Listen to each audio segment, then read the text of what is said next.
Olá, eu sou Fernanda Marinella, presidente da OAB Alagoas. Estamos aqui hoje para mais um OAB Cidadania, programa transmitido pela TV Cidadã no Tribunal de Contas do Estado de Alagoas. E o nosso tema de hoje são os avanços e os desafios das mulheres nesse século. Quais as dificuldades, mas o que nós já conquistamos? Acima de tudo, qual já foi o caminho trilhado até os dias de hoje? E para falar um pouquinho conosco hoje, nós vamos ter a presença da nossa advogada, a doutora Júlia Nascimento, que preside a comissão da OAB Mulher, advogada aqui da Seccional de Alagoas. E vamos falar também com a professora Elvira Simões Barreto, que hoje é vice-coordenadora do Núcleo Temático da Mulher da Universidade Federal de Alagoas e que também trabalha em projeto específico no CNPq.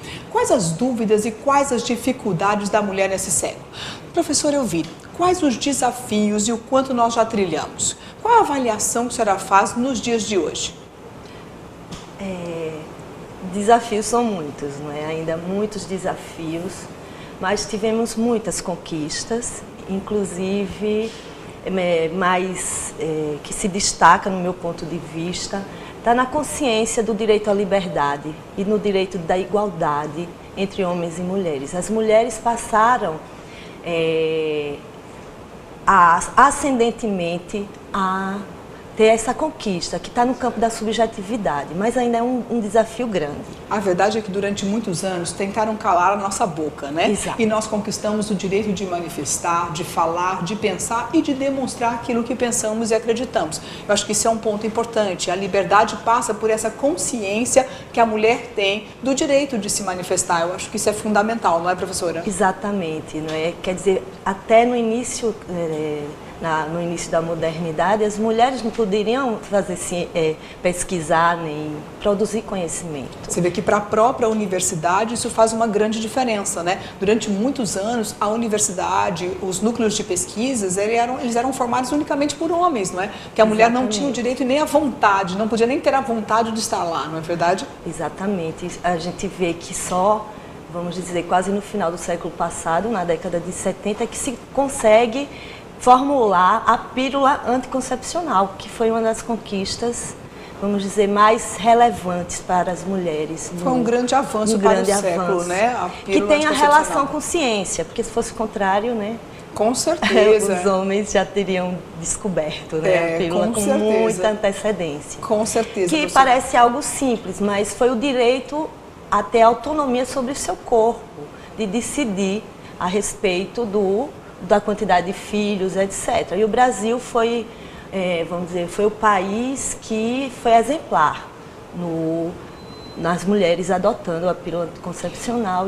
Na verdade, parece uma bobagem, mas é a demonstração de que nós não somos objeto comandado por ele e que a gente tem liberdade para escolher, né? O que quer ter, o que quer fazer e como quer fazer.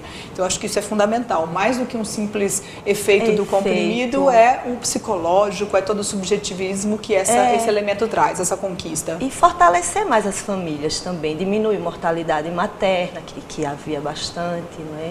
E fortalece a família porque diminui o número de filhos e com esse tempo que a gente tem, muito exíguo e tal, essa condição mais de ter mais tempo de cuidar de uma forma, vamos dizer, igualitária entre os filhos, né? Com certeza foi uma grande conquista. Se pararmos para pensar, doutora Júlia, em termos de mulheres ocupando cargos, ocupando lideranças, representando ou quebrando paradigmas na nossa história, como a senhora avalia, em toda a nossa história, essas mulheres, elas conseguiram avançar, conseguiram ocupar espaço? Há ainda o que ser feito? É verdade, nós já conseguimos sim alcançar alguns espaços, mas o que a gente observa é que, de fato, os cargos que decidem não são os cargos femininos, são mais ocupados por homens. Temos mulheres como vice, temos mulheres que estão ao lado, mas não como aquela que decide, como aquela que bate o martelo, como aquela que diz finalmente vai ser essa decisão. Talvez por isso tenhamos ainda algumas dificuldades e ainda temos muito que evoluir, temos muito que avançar. O espaço está sendo colocado, temos mulheres capacitadas e precisamos colocar essas mulheres capacitadas nos locais adequados. Na verdade, nós temos que observar, e é um contrassenso com relação às mulheres não estarem ocupando esses cargos, porque dizem os estudos que as mulheres já estudam mais do que os homens. Sim. Dizem os estudos que grande parte das famílias brasileiras já são comandadas e mantidas por mulheres. Então, imaginar que essas mulheres não têm condições ou não ocupam os espaços de decisão no país é um verdadeiro contrassenso, não é, professora? Mas estamos caminhando. Estamos caminhando. Como você disse, hoje já do ponto de vista do grau de conhecimento, inclusive, só tem um detalhe, a mulher estuda mais, vamos dizer, na formação, né, universitária, mais anos que os homens. Por outro lado, se for ver quantos doutores e doutoras tem, aí diminui um pouco em relação, tem mais homens doutores, a gente associa nos cargos de decisão também. Então, a gente chega como diz Virginia Woolf, num teto de vidro. A gente pensa que pode subir mais e tem algo, inclusive uma barreira interna, inclusive, às vezes, né, na própria cultura de socialização. E muitas vezes não vista pela própria sociedade, pela própria família ou até pela própria mulher. São barreiras que nem mesmo a mulher muitas vezes tem consciência de que elas existem, né? E elas são limitadas, elas são colocadas na vida das mulheres, mas que precisam ser superadas. Acho que nós vivemos um momento em que a consciência ela está cada vez mais mudando a vida das famílias, mudando a vida da sociedade. Então, a consciência de todos esses direitos, de toda a responsabilidade que a mulher exerce na sociedade, vem aumentando cada vez mais essa atuação. Agora, quando nós pensamos na mulher que não tem uma condição financeira, professora, que não tem aquele desenvolvimento profissional ainda, como ela está hoje dentro da família brasileira? Eu digo, ainda vive muita violência? Como essa mulher se apresenta hoje na sociedade brasileira? Porque nós temos que falar de duas vertentes, duas situações completamente diferentes. Como você vê essa mulher hoje, professora? Que as condições materiais já é uma violência, né, que vivem essas mulheres, e hoje a gente vê que 70% ou 60% mais ou menos são chefes de família que estão ali para dar o suporte material e afetivo. E muitas vezes a gente se depara com situações assim terríveis, que não são poucas, né, de problema da violência física mesmo contra essa mulher, que hoje a mulher pode escolher seu parceiro, seu companheiro, separa, volta, e constitui uma família mais ampliada, mas de todas as formas ainda há muito desrespeito. Não há dificuldade ainda de reconhecer que nós mulheres temos condições de ser iguais aos homens. Até mesmo de reconhecer que ela já está nessa condição enquanto responsabilidade de sustentar a casa, de dar o apoio emocional e tudo isso. Então, essa mulher empobrecida, ela vive em situação de muito tipo de violência, né? E a violência, eu penso que é mais disfarçada, é a do desrespeito a essa mulher como cidadã. A violência psicológica, na verdade, né, professora? E no ambiente de moradia como um todo, você sendo mulher, chefe de família, que esse reconhecer a autoridade dessa mulher no entorno, seja na sua família, seja mesmo no seu bairro, a gente vê muito isso. E outro problema gravíssimo que está preocupando muito é o problema do abuso sexual, né, nas famílias, que independente de classe social existe, mas nas famílias mais empobrecidas é cruel. Ainda aparece mais, né, professora? Mas aproveitando esse ponto de nível social, de nível econômico e até cultural, doutora Júlia, a senhora acha que a questão da violência, seja psicológica, seja a violência física efetivamente, ou até o abuso sexual, é uma característica das famílias com menor capacidade financeira, ou essa é uma realidade que acontece em todas as famílias brasileiras, ou que todas as famílias estão sujeitas? Qual é a sua visão disso? Todas as famílias estão sujeitas, só que a que mais aparece são as famílias menos abastadas financeiramente. E talvez por questões de vergonha, que a mulher, uma classe média alta, tenha vergonha de se mostrar, de dizer que está sendo vítima de algum tipo de violência. E muitas vezes a violência que aparece só é a violência física.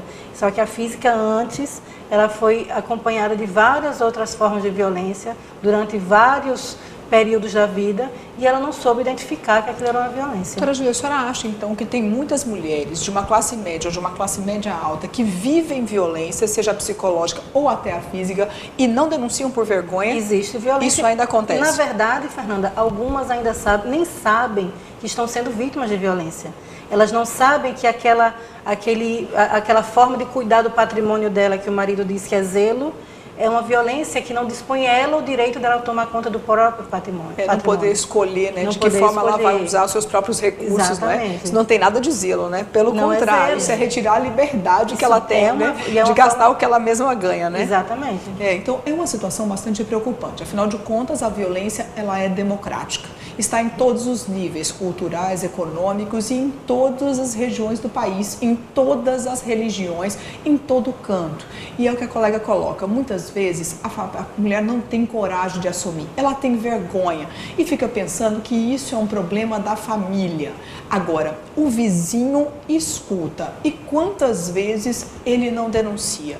Professora, como a senhora enxerga essa história para a sociedade? Qual a responsabilidade que o Estado, a sociedade tem diante da violência? Nós não podemos ignorar que esse não é um problema da família. Não. Essa informação é equivocada. Totalmente equivocada, vem de uma tradição cultural, né?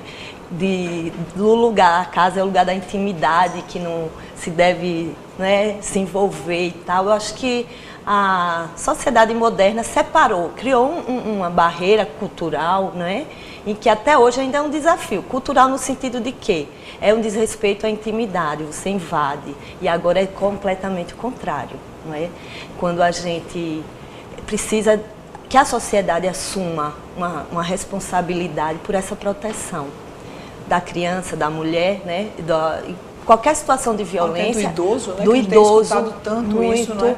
Todos nós devemos ter a consciência de responsabilidade para que isso não se reproduza. E além disso, doutora Elvira, eles ainda acham que eu não vou me meter nesse problema porque esse problema não é meu. Exato. Eu não tenho que procurar problema para mim. É meio que puxar algo que não me pertence, não é? Mas é importante que a sociedade e o Estado tenham a consciência da responsabilidade que tem. A violência doméstica é um problema endêmico do nosso país e tem que ser resolvido por todos nós, atores e responsáveis por essa sociedade. Então, essa não é uma responsabilidade só da mulher violentada. Agora, nós temos instrumentos. Na verdade, o nosso ordenamento jurídico hoje traz várias leis que protegem a mulher, seja a lei da união estável, seja a lei da violência doméstica, a lei Maria da Penha, também a lei dos alimentos gravídicos, que garante ao bebê o pagamento e o cuidado dos alimentos desde o período em que ele está na barriga da mãe. Então nós temos leis importantes, a lei do feminicídio, são leis importantes que protegem os direitos da mulher. Mas essas leis são aplicadas efetivamente no Brasil hoje, doutora Júlia? Como a senhora enxerga a própria aplicação da lei Maria da Penha e todas essas outras ferramentas? Com relação à lei, existe realmente uma aplicabilidade, mas falta alguns instrumentos que dê suporte a essa lei. Que o papel da lei, a forma como ela é colocada, os instrumentos que a lei diz, o juiz até aplica, mas na prática ainda falta muito suporte para dar a essa mulher. Por exemplo, como ela vai sair do lar, o juiz determina o afastamento e ela vai sobreviver como? Como é que ela vai sair, morar com os filhos onde? Então, falta esse suporte, falta mais uma efetividade com relação à aplicação em si desses instrumentos pós-lei. É como dizer que a lei é boa, mas ela não foi aplicada ainda na sua plenitude. Então, exato, por isso, ela não cumpre o seu objetivo e o seu papel. No que diz respeito ao feminicídio, a gente tem um avanço, porque o feminicídio ele nos traz dados que nós não tínhamos antes. Sim. Esses dados realmente estão chegando, professora, nos seus núcleos de pesquisa, onde a senhora acompanha isso. Essas informações estão sendo monitoradas como o Estado deveria fazer? De maneira alguma. Particularmente aqui no estado de Alagoas. A gente não tem uma mínima suporte de proteção a essa mulher, não é? A casa-abrigo, a gente está uma vulnerabilidade muito grande. Até os próprios atores que atendem essa mulher violentada, eles tratam ela como ela deveria ser tratada? Porque a gente escuta muito isso, né? Melhorou bastante. Melhorou. Há que se reconhecer que houve alguma capacitação nessa área de gênero, direitos humanos. Nós já temos delegadas que têm esse suporte de abordagem, mas ainda é um grande desafio. São poucas as delegacias, fecham finais de semana. Há uma Quer dizer, final de semana que muitas vezes não a sei bebida como alcoólica está desse mês para cá, faz mas toda enfim. essa interferência na família, Outro né? risco é a morosidade, não é, na aplicação, a quantidade de casos é enorme e há controvérsias, né, com essa questão mesmo de se tentar fazer vamos dizer, um ajuste na separação, tem uma denominação para fazer para harmonizar, para ver se supera o conflito e tal. Uma conciliação, conciliação, e isso né? é um risco. Precisa muito cuidado, porque muitas mulheres já morreram em processo de E, na verdade, de muitas vezes a mulher é conciliação. enganada de uma conciliação que de fato não existe. Não Ela existe. continua vivendo a ameaça. Na verdade, em Alagoas, se utiliza as ferramentas com relação à proteção, ao combate à violência, mas ainda de forma precária. É preciso avançar com todos esses institutos, seja na prisão daquele que pratica a violência, seja no encaminhamento do processo, que também não anda e demora muito e acaba gerando injustiças, seja até nas providências de defesa e apoio da mulher violentada, que também não funciona bem. Mas o fato é que a mulher, durante todos esses anos, já avançou muito. Hoje você vê mulheres ocupando cargos importantes, quebrando paradigmas e podendo manifestar aquilo que pensa. Mas é preciso caminhar ainda mais. Por isso esse assunto não pode ficar embaixo do tapete. Discutir e rediscutir o tema sempre, com certeza, nos trará grandes avanços, nos trará grandes resultados. Então é muito importante que a gente tenha toda essa discussão e esse debate. Gostaria de agradecer muito a presença de vocês aqui, doutora Júlia, doutora Elvira. Obrigada pela contribuição, obrigada por todas as informações que nos trouxeram. Bom, gostaria de aproveitar para chamar uma reportagem ainda discutindo os direitos e os avanços da mulher na história do nosso país. E para falar um pouquinho mais, então, a jornalista Lenilda Luna, que participa de um movimento importante, movimento nacional, mas representa, então, aqui em Alagoas, o movimento Olga Benário. Acompanhe conosco a reportagem.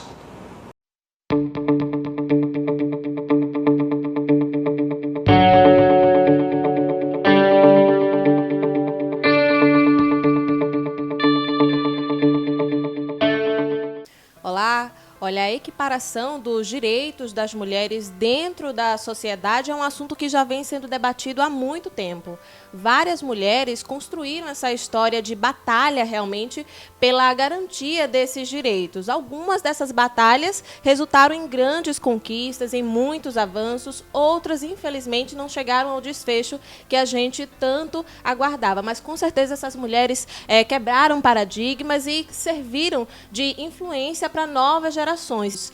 E a gente, para falar sobre essas conquistas históricas, esses avanços e também sobre as barreiras que a gente ainda enfrenta, a gente conversa agora com a Lenilda Luna, que é jornalista e integrante de um desses movimentos, o Olga Benário.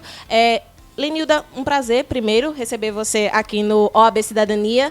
Como é que fica essa análise histórica? Você que já integrou ao longo da sua vida também essa luta e agora faz parte desse movimento que já leva o nome de um dos grandes expoentes dessa luta. É um prazer também falar aqui no OAB Cidadania, reencontrar a Ludmila.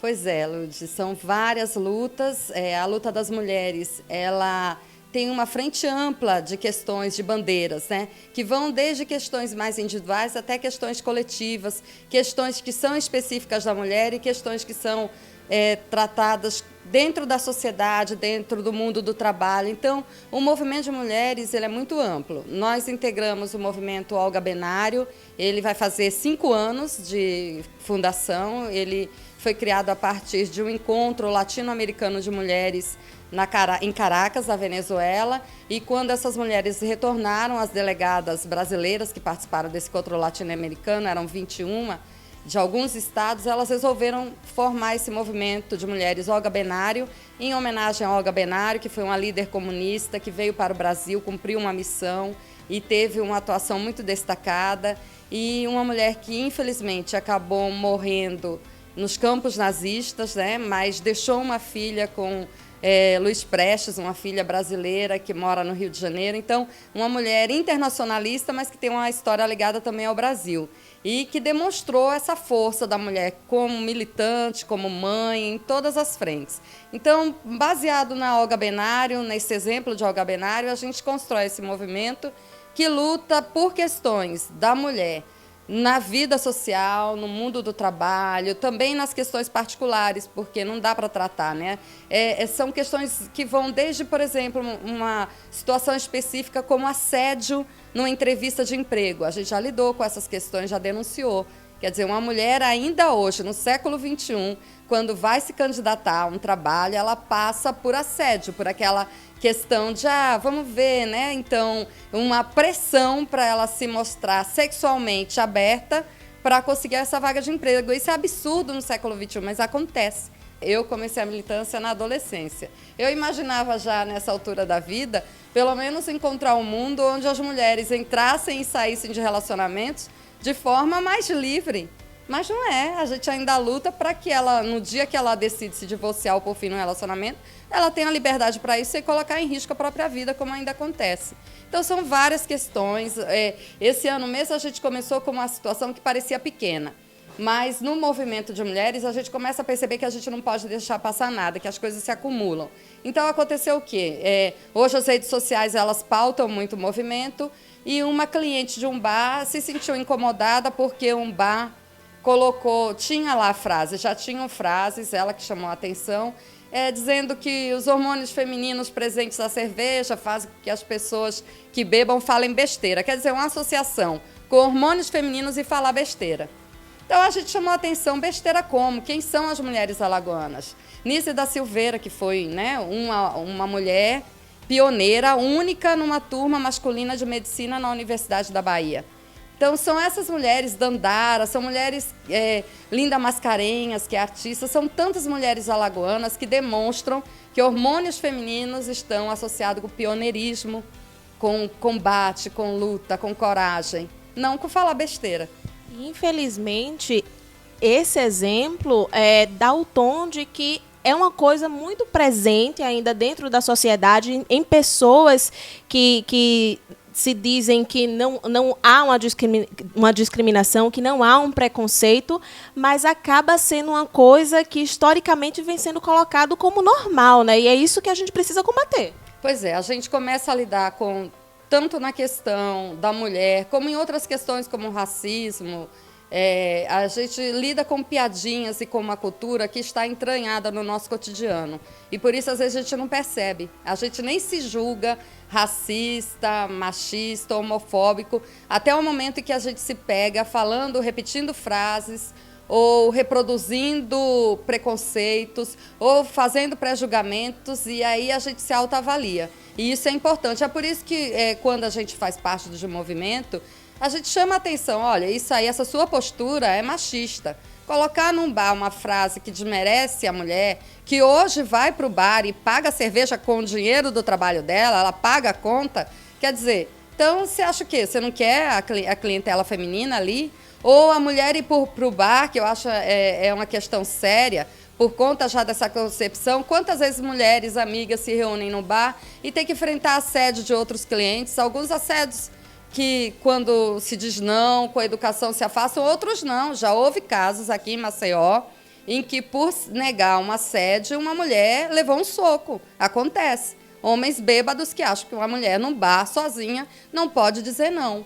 Então, tem questões que são de comportamento e tem questões que são sociais, que precisam ser vistas assim, como, por exemplo, garantia de creches nos bairros, no trabalho, para que a mulher possa exercer, porque nós conquistamos o mundo do trabalho, né? Hoje nós conquistamos a participação em várias profissões, mas nós não deixamos o lar. O que a gente fez foi uma dupla jornada, uma tripla jornada. Então, a casa ainda na maior parte das vezes, uma obrigação feminina e o trabalho também. E aí, quando a mulher se divide, ela é mãe, aí não tem creche, como é que ela vai trabalhar, manter a família, deixar o filho com quem? Então, tem vários aparelhos, equipamentos sociais que precisam ser garantidos para que a mulher possa realmente se dedicar ao trabalho que ela gosta, trabalhar, estudar e continuar vivendo, continuar, né? E outras questões de comportamento, que ter uma maior participação dos companheiros também nessa vida doméstica, que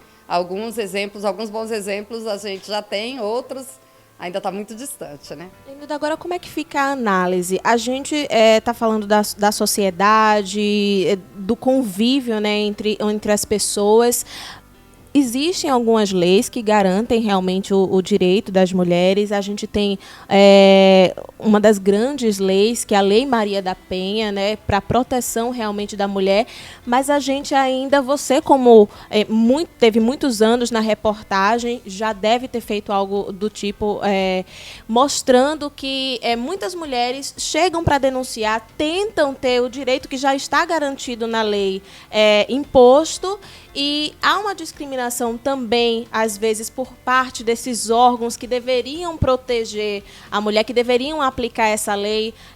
Mulheres que chegam, por exemplo, à delegacia para falar sobre casos como esse, de um soco que levou por não querer ser assediada, foi vítima de um companheiro. Há ainda essa visão de que aquela mulher pode ter sido agredida porque ela provocou. A gente ainda pode fazer essa análise? Não, tem muito essa cultura, né? Quando a gente vê, por exemplo, nas redes sociais uma questão de estupro ou violência contra a mulher, sempre tem alguém para dizer, bom, mas ela deve ter feito alguma coisa para chamar a atenção. Ela deve ter feito... uma das bandeiras do movimento feminista é que a culpa nunca é da vítima. Quer dizer, não foi a saia da mulher que provocou o estupro, não foi o fato de ela querer se separar ou de ela não querer cozinhar naquele dia que provocou a agressão do marido, é porque existe uma cultura patriarcal que diz que a mulher tem que estar à disposição e que ela pode, né, de certa forma, ser vista como um objeto e por isso ela está à mercê de agressões. Em Maceió mesmo, não falo nem de Alagoas, em Maceió, que é a capital, a gente não tem a delegacia funcionando 24 horas. Quer dizer, todas as estatísticas demonstram que a violência à mulher aumenta no final de semana, quando o marido está em casa, começa a beber, né, fica em casa sem trabalhar. Então, principalmente sexta-noite, sábado e domingo, a delegacia fechada, exatamente quando as mulheres são mais agredidas. Usando todo esse contexto das batalhas que foram travadas no passado, das conquistas dessas mulheres que viraram um expoente e o nosso contexto atual. O que a gente pode projetar para o futuro? A gente deve ter avanços a curto, médio ou longo prazo nesse pensamento? Eu acho que é uma luta permanente. Nós temos conquistas, mas é aquela tal história, né? Sempre que a gente chega a uma conquista, a gente comemora e se prepara para a próxima luta, porque é uma situação permanente, é uma situação histórica, né? A gente estuda também para enfrentar aquela ideologia de que foi sempre assim e vai ser sempre assim. A sociedade não foi sempre patriarcal. Teve momentos históricos em que ela era principalmente matriarcal, porque ela era tribal e as mulheres eram o expoente das tribos, eram as que se identificava a família pela mulher, que era a mãe, né, que às vezes tinha filhos com vários homens diferentes dentro de uma tribo. Quer dizer, a sociedade já foi de várias formas diferentes. Então, nada pode ser dado como, tem que ser assim, assim que sempre foi. As coisas são passíveis de mudança, os comportamentos, as regras, as ideologias, a sociedade é passível de mudança desde que a gente se movimente. E quando existe uma sociedade em que um grupo é discriminado e se sente oprimido, essa sociedade não está bem, né? Porque é uma sociedade, ela tem que ser baseada em igualdade, em liberdade de expressão, em democracia, é assim que nós acreditamos. Então, vamos continuar sempre lutando, comemorando as pequenas e grandes vitórias e indo avante. Lenilda, desde já, novamente, obrigada pela presença aqui no OAB Cidadania. E quem quiser fazer parte desse movimento, quem quiser continuar essa construção, né, pela garantia dos direitos das mulheres, são mulheres de todos os setores, né? A nossa história já aponta isso. Foram várias mulheres que viraram expoentes e que estavam em diversos setores da sociedade, né? Professoras, políticas, jornalistas. Essa construção precisa ser conjunta, né? Então fica o convite para o pessoal. Claro, quem quiser conhecer mais o movimento algabenário, nós temos fanpage, tanto nacional como nos estados. Tem uma fanpage do Movimento de Mulheres Algabenário aqui em Alagoas, é fácil achar no Facebook. E lá a gente marca os encontros, as reuniões, os estudos. E também temos um site, que é o movimentoalgabenario.org.br. Também é fácil de encontrar, né, na internet. Nos encontrem e participem. É isso, obrigada pela participação. Falamos com Lenilda Luna, que é jornalista e integrante do movimento algabenário.